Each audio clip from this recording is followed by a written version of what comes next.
Bubisita nga dito sa lalawigan ng Pangasinan ang Thyromobile Van para magbigay ng serbisyo kaugnay sa thyroid health sa mga kababayan, particular na sa mga kababayang buntis at mga nagpapasuso.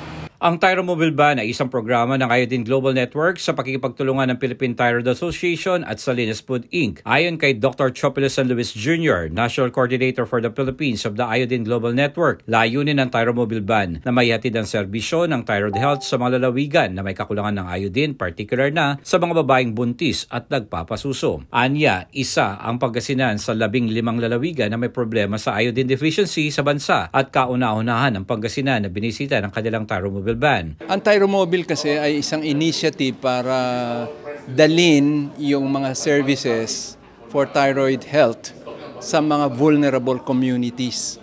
Nakita namin dun sa mga pagsusuri ng Food and Nutrition Research Institute na 15 probinsya ang may problema sa iodine deficiency among pregnant and lactating women. Pangasinan is one of them. Okay? We go to communities. Targeted communities. The top 15 provinces ang aming dapat puntahan. And we have coordinated with the LGUs, with the medical societies of the province, with the different specialty societies, at mga civic organizations. Sa pagbisita ng Thyromobile Van sa Pangasinan, isinusuri ang kalusugan sa thyroid ng mga babaeng buntis at nagpapasuso. Ibinahagi rin ng benepisyaryo ang kahalagahan ng iodized salt para sa kanilang kamalayan. Kabilang din sa aktibidad ang pagsusuri ng dala nilang asin kung sapat ba ang iodine ang ginagamit nilang panlasa sa pagluluto. Dagdag pa nito, dapat na masusing bantayan ng policymakers ang produktong asin dahil hindi lahat ng mga manufacturers ay tumatalima sa paglalagay ng iodine sa asin. Ang mga nagiging resulta ng mga pagtitest, lalo-lalo na doon sa salt, na marami pa rin pala na salt in the market sold as iodized salt, when in fact, when it is tested, kulang. So that is one information gap that we will have to fill in and let our policymakers and our executives to understand that they have to be more vigilant. Hindi common nakasulat na iodized salt, you just have to, yun ang agad. No? You'll have to be testing it. At yun naman talaga ang nilalaman ng asin law, that it should be tested. Si Angeline Arcaño, residente ng Barangay Bunuan, Binloc, Dagupan City, maraming natutuhanan sa isinagawang lecture kaugnay sa iodized salt. Nakatulong po yun sa amin yung kahalaga ng iodized salt sa mga buntis. Doon po marami po kaming natutunang lecture and nagte-thank you po ako sa kay doktora ko na nag-lecture sa amin kanina. Tumutulong din po siya para ma-improve yung brain ng baby namin. Yun.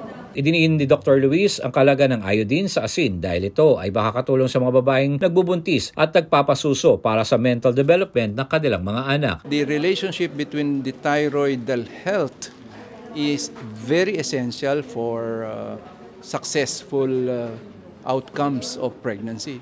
Kung hindi, mental development ng bata ang magiging issue. Pinakamensahe anya sa isinasagawa nilang programa ang tinatawag nilang Rescue the IQ sa pamamagitan ng paggamit ng iodized salt. We rescue whatever can be salvageable.